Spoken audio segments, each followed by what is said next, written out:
Griffin is talking about rainbows. Okay. Not the rainbows in the sky, little reflective rainbows. He said he's learned how to project them, to throw them out, Get out. and he wants you to be aware of it so that you can just keep an eye out for them. Holy shit. Did you do one on Jessie the other day on her face or something? And I thought it was something on her eye, and they asked if I was tripping. I go, I don't know what just happened. I saw something, and maybe it was the reflection of she has a chain of Griffin, a dog chain in the car, a heart of Griffin. And I was like, maybe it reflected off your eye, but I swear I just saw colors, like your eyes changed colors. It was so weird. He says yes. He pulls out his shirt and does this like, Show off. yeah. Show off. Okay, so who's there today? And we're going to start. And we have a lot of check-ins today, but Dylan wants a few questions. So let me ask his questions. He went to yoga. He couldn't wait. So he told me what to ask. Yes. So happy he's at yoga. Me too. We have usual crowd today. Okay. Even the grandparents, the uncle, sweet peas, football players are over here today behind Griffin. Okay. And we have 5 randos plus Peggy. Love everybody. Love everybody. Hi, Peggy. Hi, Mom. Hi, Griff. I love you, Griff. I love everybody. Okay, so this is going to be kind of crazy, guys. So I said today would be a good check-in day because why not make you guys work? Right? Okay. Okay, so Renee Mack, her son Dylan Mack, the kid that Griffin said was in a boy band that died in the car accident by the lady that was a drunk driver, and 3 kids died, and he was one of them. He's been there before. His mom's struggling to get out of bed and just to function, like even germs scare her to go outside and stuff. And I said to her, tell me if I gave her the right advice. I said, I think you're doing perfect. Get a small circle and people that support that for right now. You're doing perfect, and just breathe. And you don't have to go outside if you don't want to right now. And I love you, and you're doing just perfect. And I go, people said the meanest things to me. I said, this just happened, and you're doing fine, but she's scared to go outside. Dylan's here. Okay. And your mom is jumping in. She says hi to everybody. Okay, hi, Mom. And she is saying what you said was very comforting. Okay. To be in her space, to hear those words, right, is a great fit. And when she's in the place of interested in going outside or not wanting to stay inside anymore, but allowing her fear to control it, that's when the conversation will shift a little. Okay. Then you'll say, it's time to go get your mail. Right. Like, and if mail is the only thing you can do, then that's what you're going to do, and it's fabulous. Right. But you're right, for that initial moment when it's too much, let the person rest, let them feel safe, let them feel comforted. Dylan agrees. He was sharing something really quick. He talks kind of all at once. Picking the people. Oh, you said a small group. Get a small group around you. Right. He says an easy way to pick the people is if you can talk about your trauma, talk about your loss, talk about whatever it is that you need to discuss, and the person can listen to it and also feel like they can talk about their, let's say, happy moments and not reserve those because you're not doing well, then that person has a passing grade. Okay, perfect. She said, okay, go ahead. For example, because I asked for an example. Okay. If, like in her case, her son is crossed over. In your case, your son is crossed over. Right. If you talk to somebody and they have a living son and they refuse to talk about their living son because they think it's going to hurt your feelings, then that person does not need to be in your intimate group of friends. Right. It makes it really awkward for us, for the people that have lost children. We want you to talk about your kids and the triumphs and stuff. Griffin wants his friends to have good lives, you know? Yes. Yeah. Dylan also says that when the other person is able to talk about their good times, it shows that they understand how much that parent has lost or, can't experience or won't come across anymore, and that there is like this connection of knowing, like you get it, Right. don't you? Because you're Right. able to talk about it and I'm able to understand it, and it's not disrespectful or Mm-mm. mean or in Right. your face. Ha ha. Right. Ha. Exactly.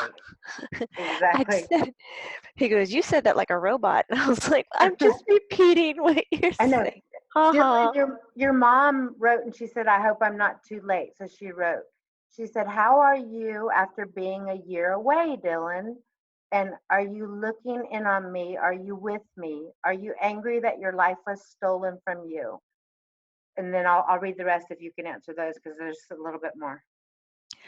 I'm doing really well. I Okay. had a great birthday and my 1 year anniversary. Okay. I'm fine where I am, and I no longer use or even think that my life was stolen. Okay. It is what happened, and this is where I am. I'm hoping my mom can adjust her heart to understand that as well. Mm-hmm. Mm-hmm. Okay. How are AJ and Brooke? I have a feeling these are the kids that died in the car accident with you.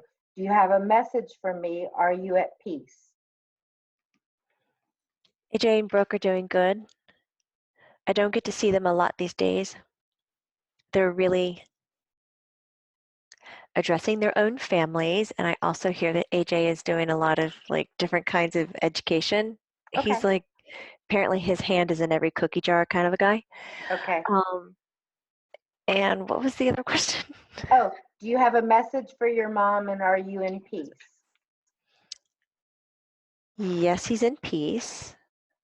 He says, I don't feel, in conflict anymore. Okay. I don't feel unsettled. Okay. She wants to know, do you miss, she goes, do you realize how much they miss you and do you hear her talking to you? And Totally. okay. Do you hear all of them talking? Yeah. I love this little hand gesture. He's like, got it up. Like, I hear everything that everybody says about me, Okay. Is thoughts it and spoken, okay? comes right at me. And he said, if I had a message for you, and he says, I kind of talk to you all the time, so it doesn't feel like, I have anything really important to tell you that you need to know. But Right. since it's being heard, it goes also by other moms who have transitioned their children, Mhm. and even people who have transitioned their animals that were like family to them. He says, I get that. I know how that feels. Um, he says, I would like for you guys to hear that when we're on this side and you're over there, that we're not away from you by any means. Okay. And that if you can create some kind of, you can call it a mantra, an affirmation, prayer, I don't know, call it what you want. Mantra. Okay. Okay. About um, the body is not tied to the soul, Okay.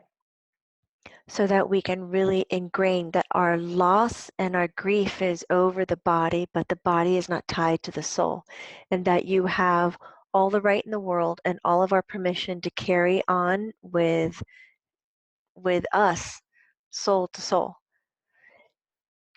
I think the people who have the hardest time with this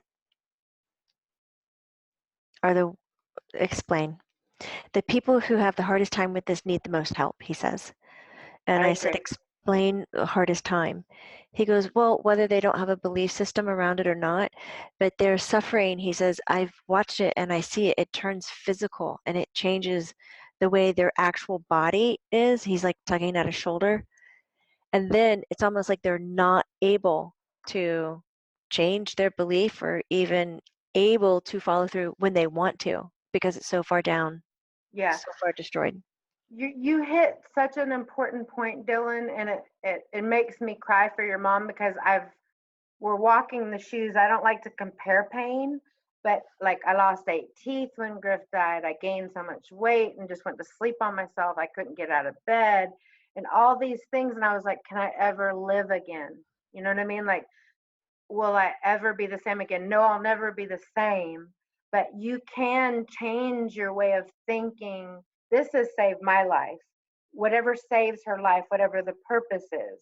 And sometimes getting out of yourself and like talking to you for your mom, even though my son's there, is a gift to me because I'm giving and it helps me get out of my pain. And if I can make someone smile, then it makes Griffen smile that I'm doing something and his mom's up. And then we're going to get your mom up. You know what I'm saying? We just don't know. She's so new. And we've been so taught that death is the end when I'm starting to look at it like death is really the beginning. It's the end for us and it hurts for people left behind. It's tragic to bury a child, but I would, and I know your mom and me would lay down our lives in a second for you guys to have your lives back. But the reality is, you guys went home. We will be together. We're still together. And she'll get to that place like me, because she says right here, she said, is that you said I talk to her a lot. She says she hears you. She goes, and you talk to me often, right? Is that you I'm hearing in my head? Yeah. He's saying yes, yes. Yes. Okay. So that's a confirmation. And when I read her thing about not going outside, you know, it broke my heart, but I related to it. Like I was like, oh my God, I want to hug you so bad. It gives me the chills because I'm there. I still go there. That's so normal. Don't let anyone tell you that's not normal. That's so normal, you know. Can you hear that feedback? Is that still okay on your side? Yes. Okay. No.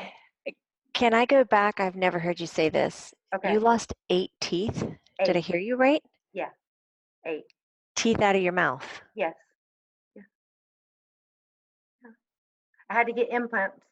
I still have one that needs a crown on it. I don't know why that happened. They said it's stress. Wow. Yeah, my blood pressure was 225 over something. I should have been dead. I've overdosed. I should have been dead.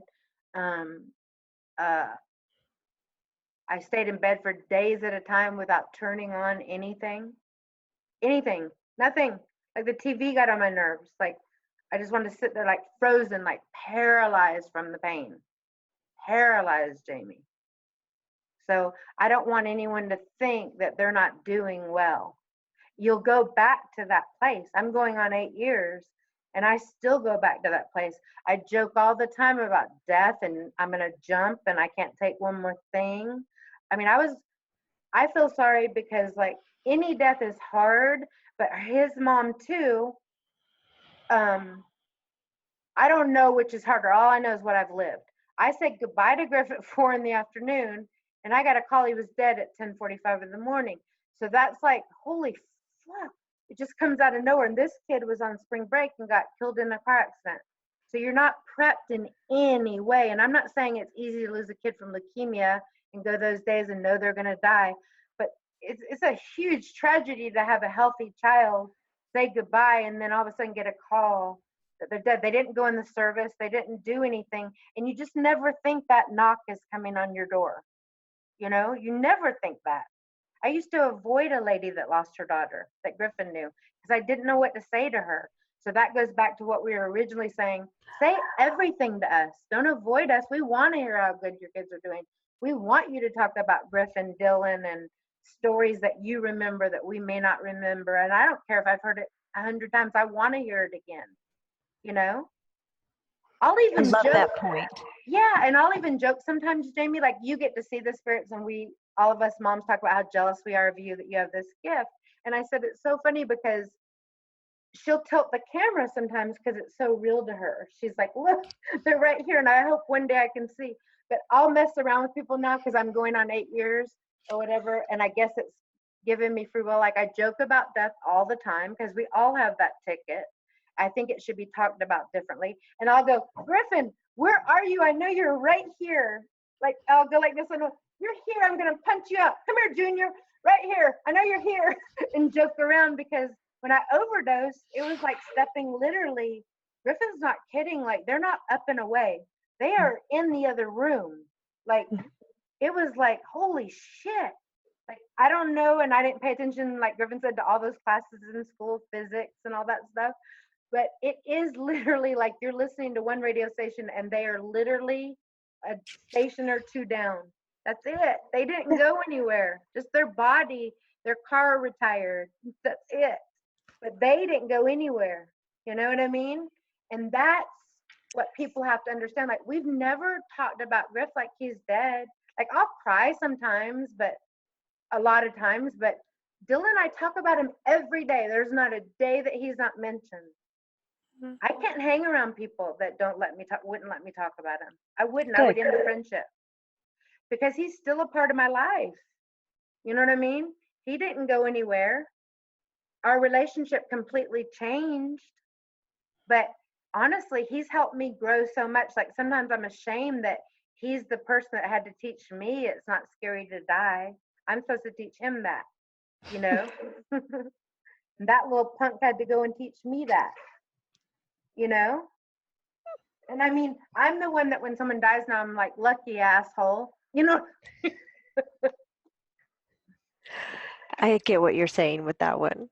Right. I mean, I have to be careful. Like, I'm not permitting suicide, but from what my mom and Griff and every spirit I've talked to, dying is not scary.